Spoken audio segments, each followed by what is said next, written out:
네, 안녕하세요. 한 주간도 평안하셨습니까? 오늘도 십계명을 마치며 제2부 계속 공부하도록 하겠습니다.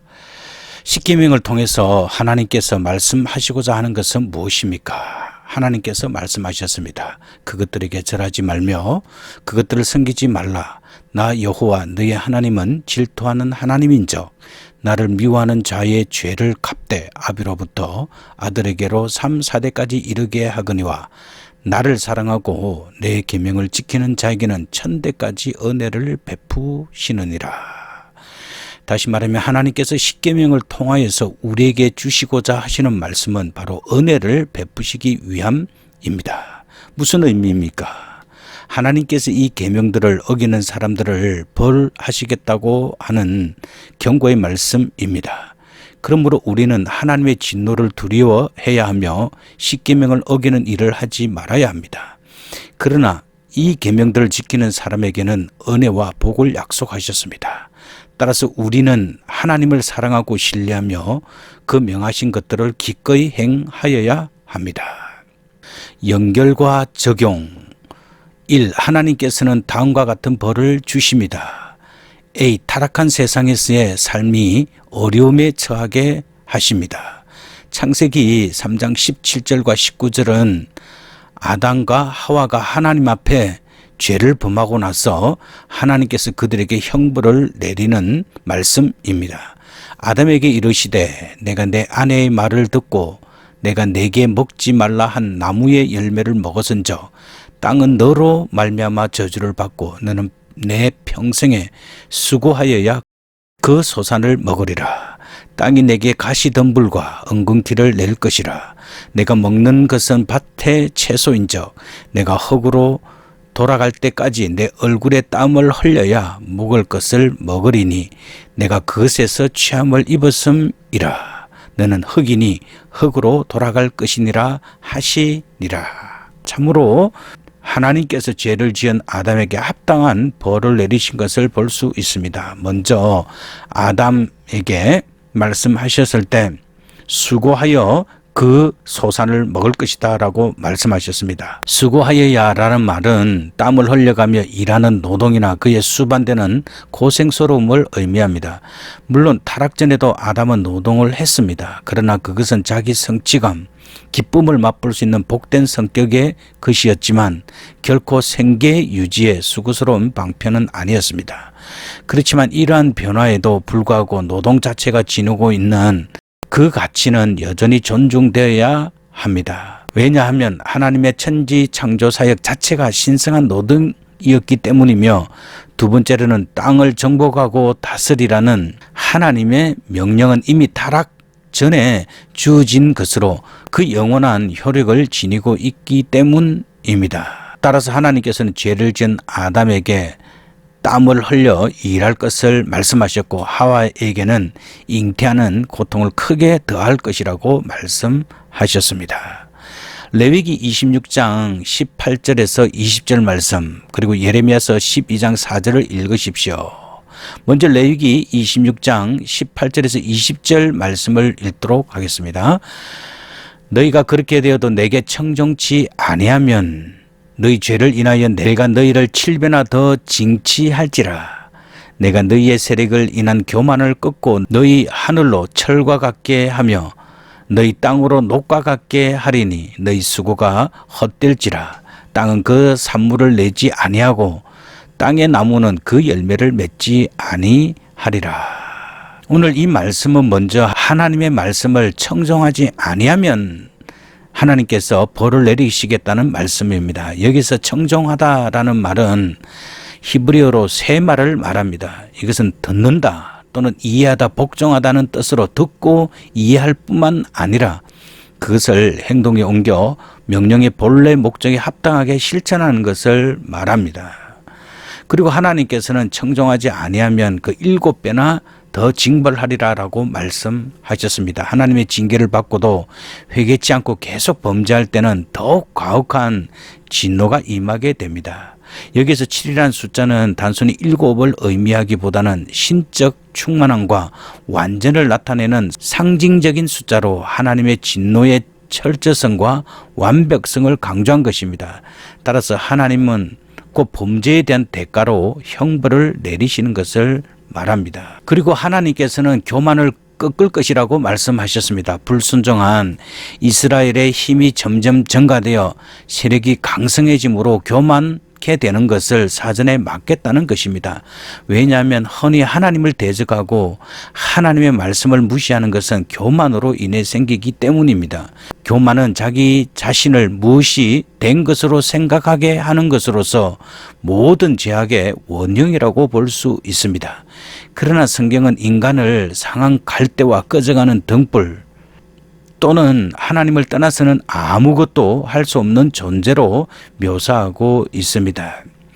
그리고 하나님께서 하늘을 철과 같게 땅을 녹과 같게 하리니라고 말씀하셨는데 이것은 때를 따라 적절한 내리는 비가 곧 하나님의 은혜를 상징하는 표현이라면 하나님의 저주를 단적으로 상징하는 말입니다. 결국 이 표현은 이스라엘 백성들이 살고 있는 가나안 땅이 비록 젖과 꿀이 흐르는 비옥한 땅이라고 할지라도 하나님의 말씀에 불순종하는 자에게는 그 땅이 솟아내어 주기를 거절하는 피폐한 땅으로 변모하게 될 것이라는 경고입니다. 예레미야서 12장 4절 말씀을 읽겠습니다. 언제까지 이 땅이 슬퍼하며 온 지방의 채소가 마르리까? 짐승들과 새들도 멸절하게 되어사오니 이는 이 땅 거민이 악하여 스스로 말하기를 그가 우리의 결국을 보지 못하리라 함이니이다. 여기에서 짐승과 새들도 멸절하게 되어사오니 라고 예레미야는 말하였습니다. 예레미야는 창고라는 악한 세력들로 말미암아 그 땅의 모든 거민들과 심지어 짐승들에게까지 재앙이 미치게 되었음을 한탄하고 있는 것입니다. 이 말씀은 거기에 거주하는 자들의 사악함으로 인하여 짐승들과 새들이 모두 멸절하였습니다 라고 번역할 수 있습니다. 참으로 죄의 결과는 무서운 것입니다. 우리가 잘못했을 때 부모나 다른 권위를 통해 훈육하게 하심으로 잠언 13장 24절 말씀과 역대하 36장 17절에서 21절 말씀을 읽으십시오. 잠언 13장 24절 초다를 참아 못하는 자는 그 자식을 미워함이라 자식을 사랑하는 자는 건실히 징계하느니라. 여기서 초달은 우리가 잘 사용하지 않는 단어인데 초달은 어린 가지를 말하는데 처벌이나 징계를 위한 막대기를 가리킵니다. 단지 자신의 자녀가 귀하고 사랑스럽다는 이유로 그 자녀의 죄된 행실을 묵과하고 징벌하지 않는 것은 그 자녀에게 있어서 죄에 대한 양심을 마비케 하며 궁극적으로는 인격적 파탄과 파멸을 가져오게 합니다. 그것은 진정한 자녀 즉 사랑의 방법이 아님을 역설적으로 보여주고 있습니다. 따라서 진실한 부모는 그 자식을 사랑하는 부모는 건실히 징계하게 됩니다. 근심으로 그 자식을 사랑하는 부모는 어릴 적부터 시의적절하게 자녀의 죄악을 징계하고 견책하면서 자녀의 아픔을 함께 느끼는 자라는 사실을 말해줍니다.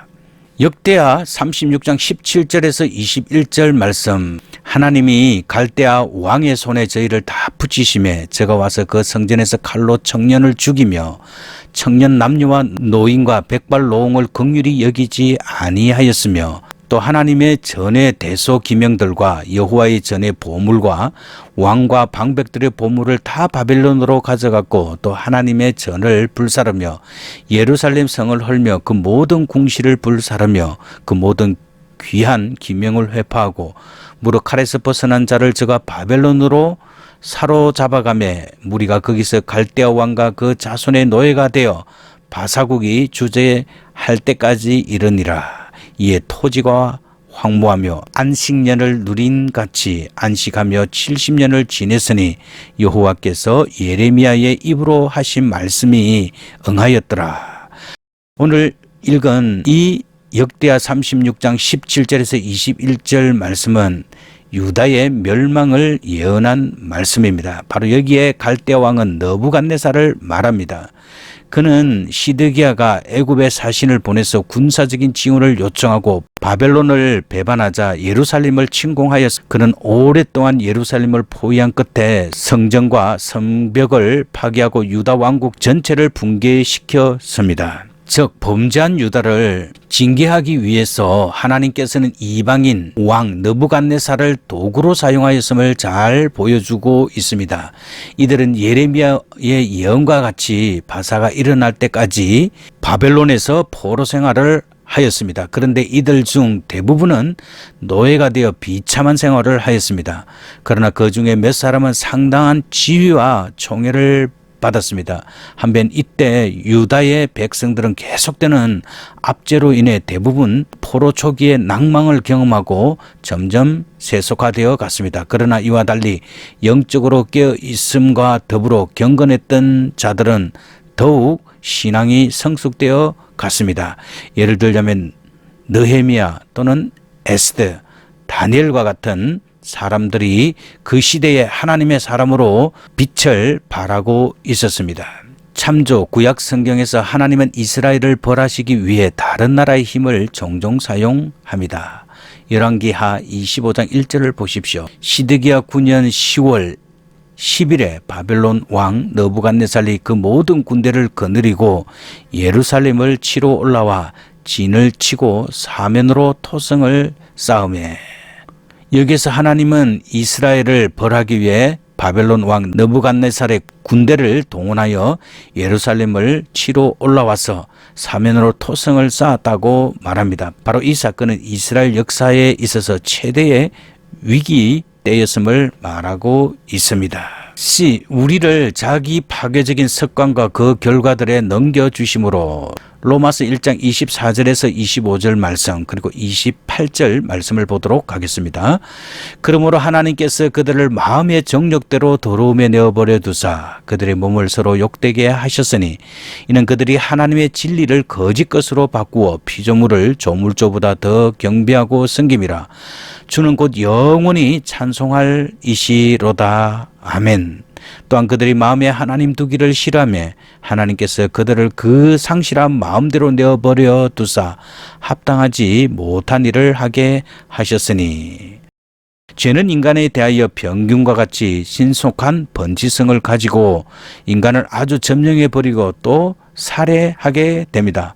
몸으로 하나님을 영화롭게 하지 않는 죄는 번식하여 무서운 죄의 수렁에 이르렀으니 그것을 오늘 29절로부터 32절에서 볼 수 있습니다. 먼저 그것을 보면 마음에 하나님을 두기를 싫어한다고 말합니다. 이것은 하나님을 아는 것을 실용적 지식으로 가질 가치가 없다고 생각하는 것을 말하며 저희를 그 상실한 마음대로 내어 버려 두셨다고 말씀하는데 이것은 하나님을 아는 지식이 불필요하다는 그들의 잘못된 마음 그대로 내어버려 둠을 의미합니다. 합당치 못한 일은 인간의 본분과 책임에 부합하지 않는 행동을 의미합니다.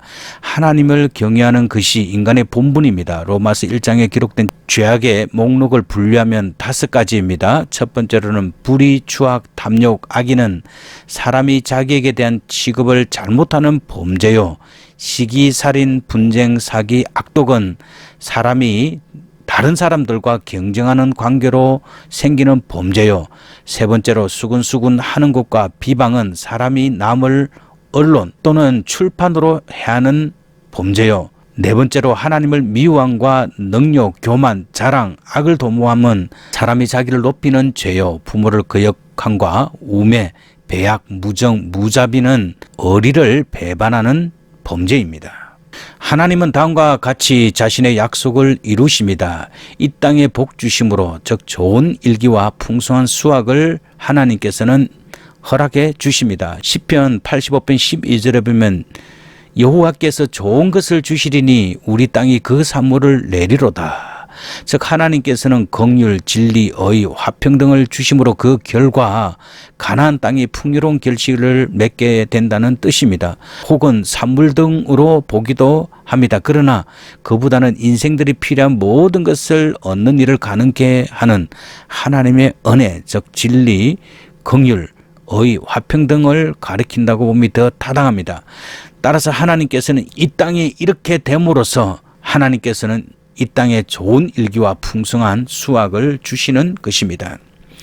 B. 우리의 삶을 돕기 위해 부모와 다른 권위자들을 주심으로 고린도 후서 12장 4절을 보도록 하겠습니다. 보라, 내가 이제 세 번째 너희에게 가기를 준비하였으나 너희에게 폐를 끼치지 아니하리라. 내가 구하는 것은 너희의 재물이 아니요 오직 너희니라. 어린아이가 부모를 위하여 재물을 저축하는 것이 아니요 부모가 어린아이를 위하여 하느니라. 사도 바울은 고린도 교회에 자기 자신이 폐를 끼치지 않기를 원하였습니다. 그리고 오늘 바울은 자신이 구하는 것은 재물이 아니라 너희다라고 말하므로 재물보다는 사람을 말하고 있는 것입니다. 그리고 여기 보면 어린아이가 부모를 위하여 재물을 저축하는 것이 아니요 부모가 어린아이를 위하여 하느니라 라고 말하고 있습니다. 참으로 타당한 말입니다. 따라서 바울은 여기에서 자기 자신이 부모로서 재물을 구하는 것이 아니라 부모로서 그 어린아이를 보호하고 돌보고 지키는 자로서의 그 위치를 말씀하고 있는 것입니다. 창세기 48장 15절, 시편 103편 13절에서 19절 말씀, 그리고 디모데전서 5장 8절을 읽으십시오. 먼저 창세기 48장 15절 말씀입니다. 그가 요셉을 위하여 축복하여 가로되 내 조부 아브라함과 아버지 이삭에 섬기던 하나님, 나의 나무로부터 지금까지 나를 기르신 하나님 라고 말씀하고 있습니다. 야곱은 요셉을 축복함에 있어서 특히 언약을 주신 하나님의 구원 행동을 강조하고 있습니다. 즉 아브라함과 이삭이 섬기던 하나님은 그들에게 언약을 주셨을 뿐만 아니라 그 약속을 성취하신 분입니다. 따라서 이 하나님이 장차 그들의 후손인 요셉과 그 아들들을 보호하시며 그를 통하여 언약을 이루어 주실 것을 야곱은 믿은 것입니다. 그 믿은 야곱이 오늘 요셉을 축복하고 있습니다. 야곱은 하나님을 그의 출생으로부터 시작하여 죽기 직전인 당시의 그 시점까지 자신을 보호하고 양육했던 목자로서의 하나님으로 이해하고 있습니다. 이 사실은 그가 축복하는 요셉을 하나님이 보호하시라는 보증도 될 수 있는 것입니다. 또한 이 구절은 하나님을 자신의 목자로 부른 첫 구절로도 볼 수 있습니다. 시편 103편 13절에서 19절 말씀, 아비가 자식을 불쌍히 여긴 같이 여호와께서 자기를 경외하는 자를 불쌍히 여기시나니 이는 저가 우리의 체질을 아시며 우리가 진토임을 기억하심이로다. 인생은 그날이 풀과 같으며 그 영화가 들의 꽃과 같도다. 이것은 바람이 지나면 없어지나니 그곳이 다시 알지 못하거니와 여호와의 인자심은 자기를 경외하는 자에게 영원부터 영원까지 이르며 그의 의는 자손의 자손에게 미치리니 곧 그 언약을 지키고 그 법도를 기억하여 행하는 자에게로다. 여호와께서 그 보좌를 하늘에 세우시고 그 정권으로 만유를 통치하시도다. 바로 하나님께서는 우리를 긍휼히 여기시는 분이십니다. 또한 우리의 체질을 안다는 말은 우리의 인격과 육체적인 연약함 그리고 우리의 삶 전부를 아시는 하나님이심을 말씀하고 있습니다. 그리고 하나님은 우리가 보잘것없는 흙임을 알고 계십니다. C. 건강, 재능, 직장, 가족, 재물 등으로 축복하심으로 다니엘서 1장 17절에 보면 하나님이 내 소년에게 학문을 주시고 모든 서적을 깨닫게 하시고 지혜를 주셨으니 다니엘은 또 모든 환상과 꿈을 깨달아 알더라라고 말씀하고 있습니다. 하나님께서 다니엘과 내 친구들에게 학문을 깨닫게 하는 그 능력을 주셨을 뿐만 아니라 하나님께서 또한 지혜도 주셨음을 알 수 있습니다. 그리고 다니엘에게는 환상과 꿈을 깨닫는 능력을 주셨는데 바로 이 환상과 꿈은 미래에 어떤 일이 이루어질 것인지 미래를 미리 읽고 그 미래를 준비하게 하는 그런 능력을 말하는 것입니다. 그러나 가장 큰 복은 하나님께서 우리를 위해 죄에서 구원하실 구주 예수 그리스도를 보내주셨다는 사실에서 시작이 되게 됩니다. 그리고 그리스도 안에서 하나님의 모든 약속들은 성취되었습니다.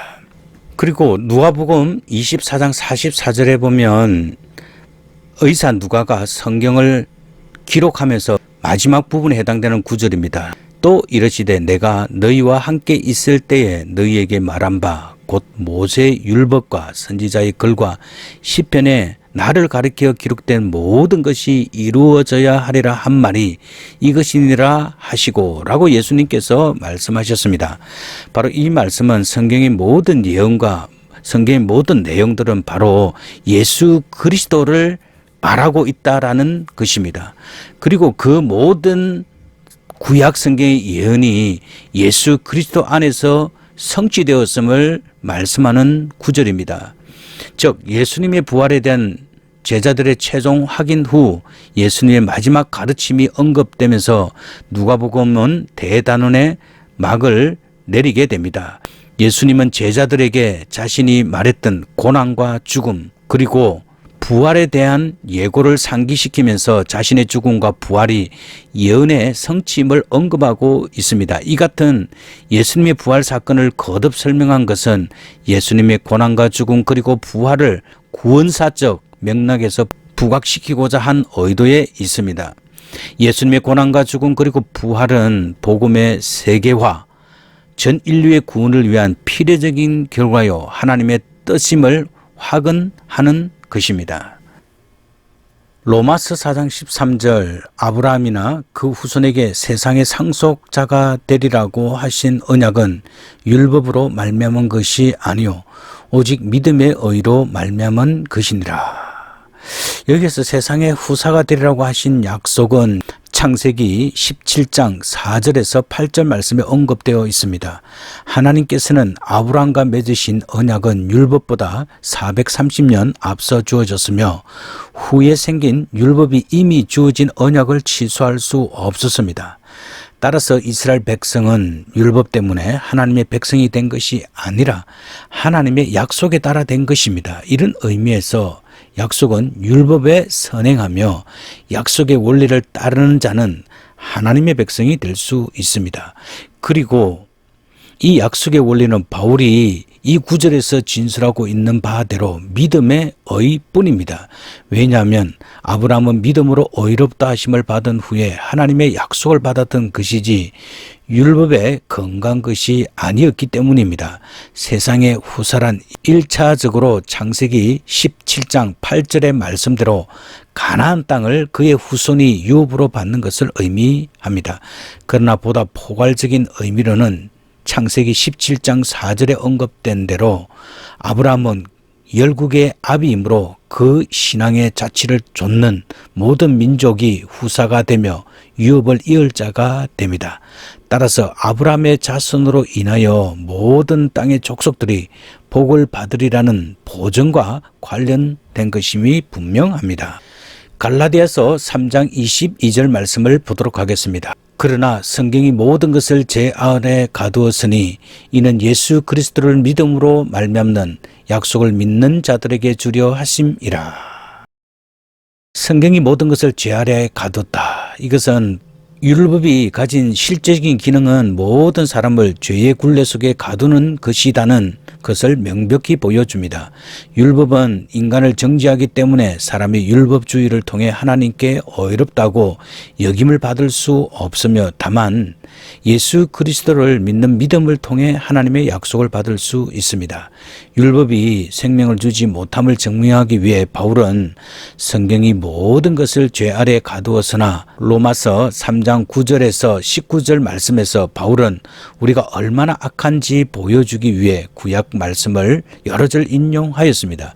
이 성경 구절들은 제멋대로 결합된 것이 아닙니다. 바울은 죄의 문제의 핵심, 즉 인간의 마음을 괴롭히는 이기적인 태도로 시작해서 죄의 만년 그리고 마지막으로 인간의 죄의 보편성으로 옮겨가게 됩니다. 바울의 요점은 죄의 광범위함과 율법의 한계 때문에 우리를 위한 그리스도의 신실함만이 영생의 약속을 우리에게 가져올 수 있다라는 것입니다. 이것은 우리가 어떤 방식으로 살면 언제나 우리가 원하는 대로 된다는 것입니까? 아닙니다. 예수님도 온전한 삶을 사셨으나 지극히 심한 고통을 받으셨습니다. 따라서 우리는 하나님의 약속에 의지하고 지속적으로 순종하는 삶을 찾고 고난과 고통에 처했을 때라도 외적으로 보이는 표와 현상으로 드러나는 하나님의 사랑과 복에 대한 확신을 가져야 합니다. 믿는 이들도 이 문제를 똑같이 경험하게 됩니다. 어떤 고통은 하나님께 순종하기 때문에 올 수도 있습니다. 하박국 3장 17절에서 18절 말씀을 보도록 하겠습니다. 비록 무화과 나무가 무성하지 못하며 포도나무에 열매가 없으며 감람나무에 소출이 없으며 밭에 먹을 것이 없으며 우리의 양이 없으며 외양간에 소가 없을지라도 나는 여호와로 말미암아 즐거워하며 나의 구원의 하나님으로 말미암아 기뻐하리로다. 참으로 하박국은 우리가 어떤 상황에서도 하나님으로 말미암아 즐거워하며 구원의 하나님을 기뻐하여야 하는 위대한 신앙 고백을 우리들에게 증거해주고 있는 것입니다. 특별히 우리가 이 말씀을 생각할 때마다 이 하박국이 소유했던 그 신앙을 우리가 본받을 수 있어야 합니다. 하박국은 생존권이 박탈될 정도의 현실적인 위기에 빠졌을지라도 하나님을 향한 확고한 신앙을 나타낼 수 있었던 것은 이미 계시된 하나님의 말씀에 기초한 것임을 분명히 하고 있습니다. 우리 모두가 이런 신앙으로 하나님께 영광 돌릴 수 있어야 합니다. 요한복음 16장 33절 이것을 너희에게 이르는 것은 너희로 내 안에서 평안을 누리게 하려 함이라. 세상에서는 너희가 환난을 당하나 담대하라 내가 세상을 이겼노라. 이것은 예수님께서 제자들에게 하셨던 말씀입니다. 예수님의 제자들은 예수님께서 십자가에서 죽으시는 것에 대하여 많은 두려움을 갖고 있었습니다. 그럴 때 예수님께서는 세상을 이기셨다 말씀하시므로 그 이기심이 우리 속에 역사하게 될 때 평안을 누릴 수 있음을 말하고 있는 것입니다. 다시 말하면 예수님께서 주시는 평안은 세상적인 것과는 결코 비교할 수 없이 뛰어난 것이 됩니다. 이 평안은 세상에서 핍박을 당하지만 마음으로 누리는 기쁨에서 비롯됩니다. 또한 성령의 열매인 이 평안은 제자들이 오순절 성령 강림 후에 성령의 충만함을 받은 후에 누릴 수 있었습니다. 예수님께서는 내가 세상을 이겼노라 라고 선언하셨습니다. 예수님께서 세상으로부터 승리를 묘사함에 있어서 동사 완료형으로 말씀하셨습니다. 이 완료형은 본절에서 독특한 의미를 지니고 있는데 즉 예수님께서는 아직 십자가를 지지 않으셨으므로 아직 부활의 승리를 거두지 못하였습니다. 그럼에도 불구하고 완료형의 동사를 사용하신 것은 그 승리가 미래의 일이지만 완전히 확보되어 있기 때문입니다. 실제로 예수님은 부활로서 사망의 왕노릇하는 자들로부터 승리를 거두셨으며 세상을 정복하셨습니다. 이러한 승리는 승리의 영속성을 강조하고 있는 것입니다. 그리고 이 승리는 그리스도 자신에게만 국한되지 않고 그와 연합한 모든 자들에게 동일한 의미로 적용이 됩니다.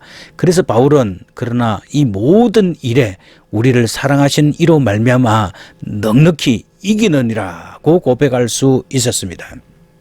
요한복음 22장 18절에서 24절 즉 복음을 위해 고난을 받아야 한다는 말씀과 로마서 5장 1절에서 5절 말씀 즉 하나님께서 선하신 목적을 위해 고난을 사용하신다는 말씀을 읽으십시오. 요한복음 21장 18절에서 24절을 보도록 하겠습니다. 내가 진실로 진실로 내게 이르노니 내가 젊어서는 내가 스스로 띠띠고 원하는 곳으로 다녔거니와 늙어서는 내 팔을 벌리리니 남이 내게 띠띠우고 원치 않는 곳으로 데려가리라. 이 말씀을 하심은 베드로가 어떠한 죽음으로 하나님께 영광을 돌릴 것을 가리키심이르라. 이 말씀을 하시고 베드로에게 이르시되 나를 따르라 하시니 베드로가 돌이켜 예수의 사랑하시는 그 제자가 따르는 것을 보시니 그는 만찬석에서 예수의 품에 의지하여 주여 주를 파는 자가 누구 오니까 묻던 자르라. 이에 베드로가 그를 보고 예수께 여짜오되 주여 이 사람은 어떻게 되게 삼나이까? 예수께서 가라사대 내가 올 때까지 그를 머물게 하고자 할지라도 내게 무슨 상관이 있느냐. 너는 나를 따르라 하시더라.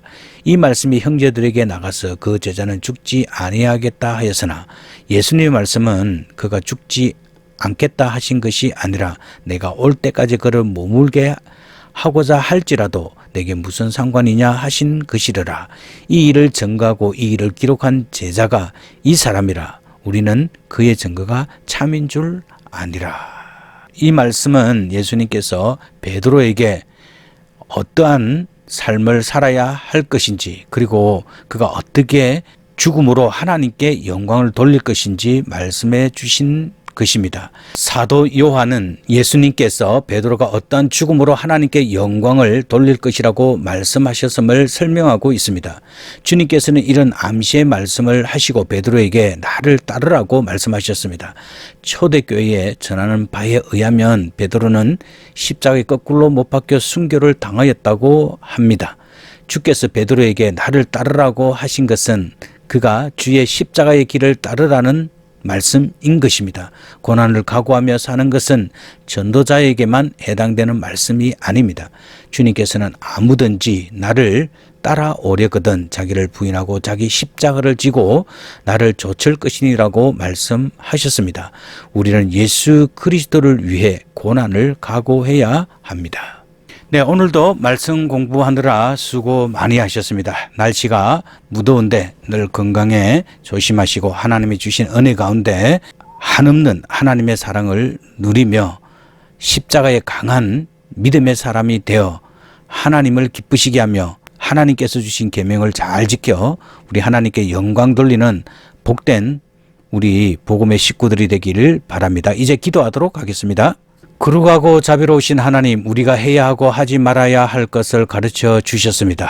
주님의 거룩하신 영을 우리에게 부어 주시사 성령께서 우리의 삶에서 열매를 얻으시고 주님의 자비와 법을 기억하며 우리가 주님의 뜻에 순종하고 주님과 이웃을 사랑하는 가운데 성장하게 하옵소서. 주님의 사랑하는 이들의 모범을 따르도록 우리를 도와주소서. 우리 주 예수 그리스도 이름으로 기도합니다. 아멘.